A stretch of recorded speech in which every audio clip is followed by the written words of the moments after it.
Assalamualaikum warahmatullahi wabarakatuh semuanya. Pada video kali ini, kita akan membahas mengenai gelombang bunyi beserta penerapannya pada kehidupan sehari-hari. Nah, teman-teman semua, dimanapun dan kapanpun kita berada, kayaknya kita emang nggak pernah bisa lepas dari yang namanya bunyi.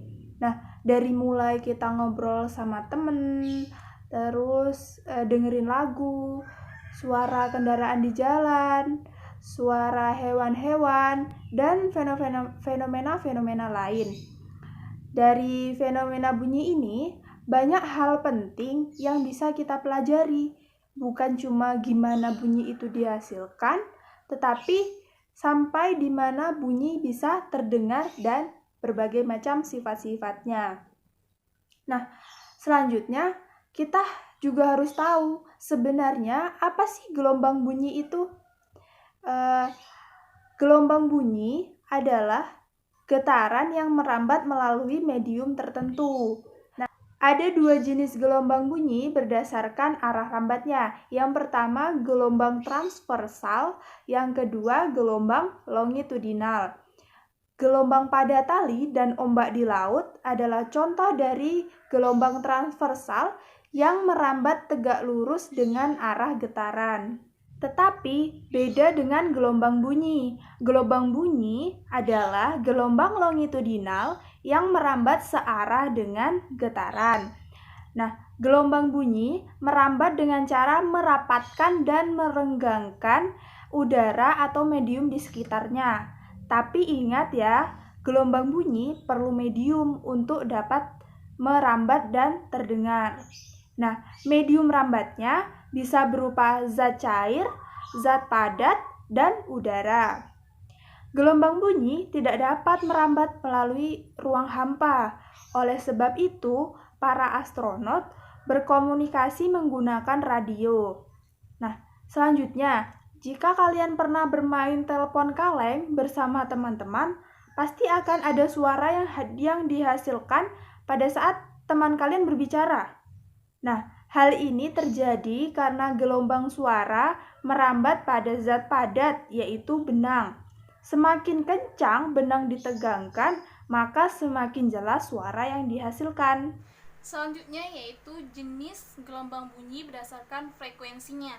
Jenis gelombang bunyi berdasarkan frekuensinya terbagi menjadi 3, yaitu infrasonik, audiosonik, dan ultrasonik.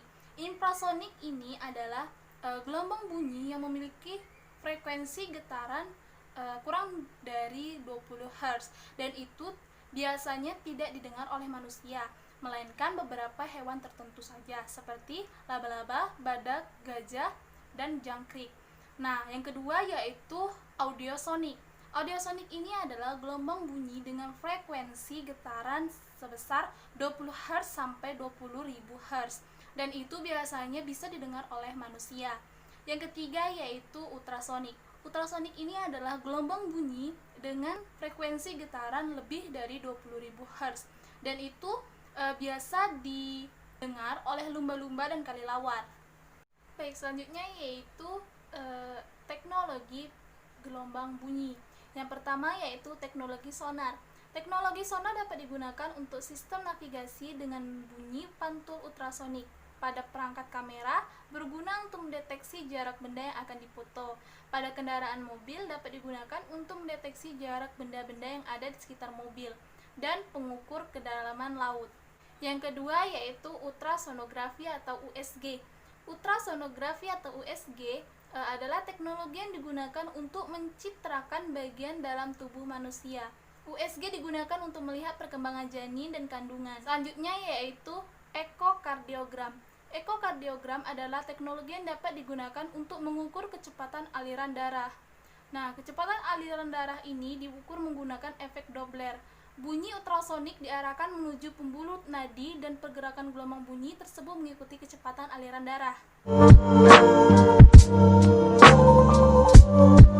Sini saya akan menjelaskan tentang rumus dari gelombang bunyi.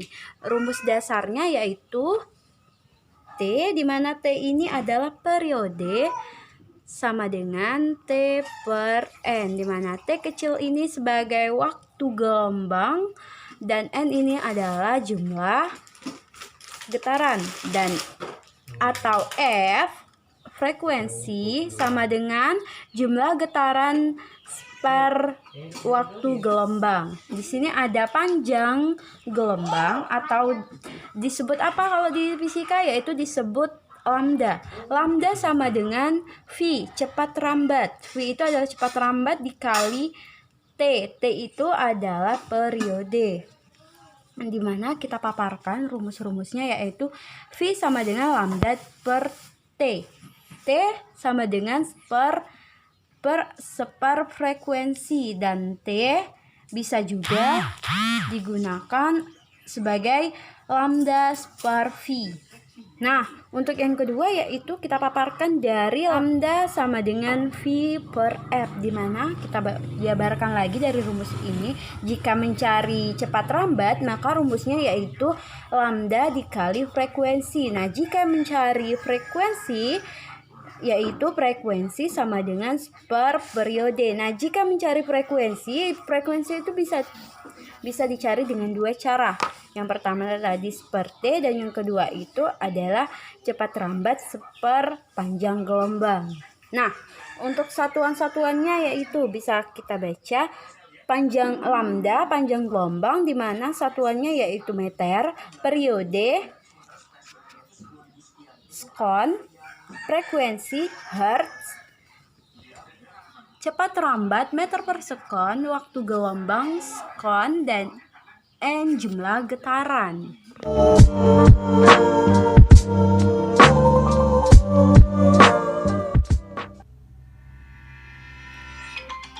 Apa sih nih? Bikin mode getar aja.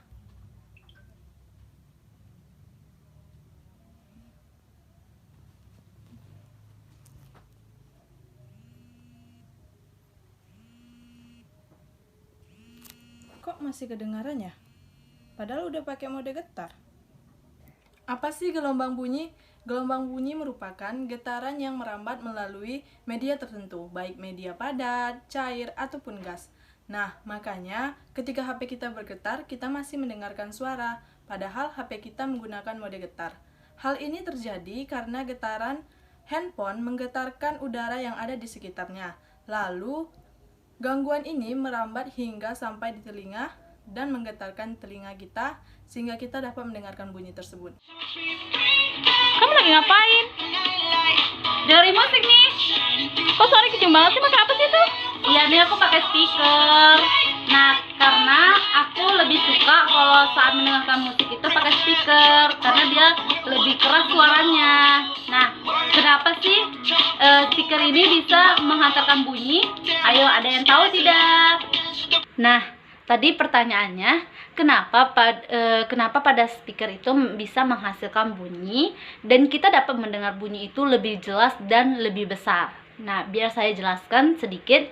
Nah, pada speaker terdapat bagian yang disebut sebagai diafragma yang terdapat di bagian melengkung, yang dimana diafragma ini menghantarkan sebuah getar seperti contohnya kita memasukkan kertas kecil, maka diafragma itu akan bergetar. Maka kertas itu pun juga begitu, akan melompat-lompat pada bagian yang melengkung itu, yang bisa menghasilkan getar itu. Nah, speaker ini bergetar dengan tujuan agar molekul-molekul yang bergerak di udara di sekitarnya. Nah, maka dari itu kita bisa mendengarkan speaker itu dan bisa menghasilkan sebuah bunyi.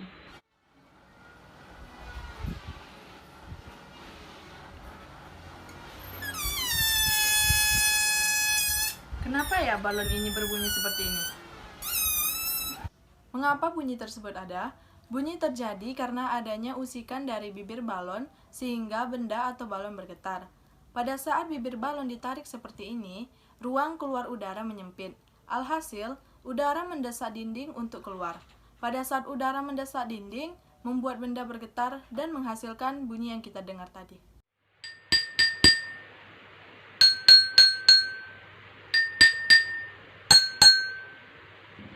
Nah, ada yang tahu nggak kenapa di gelas yang berisi air yang sedikit berbeda bunyinya dengan gelas yang berisi air penuh.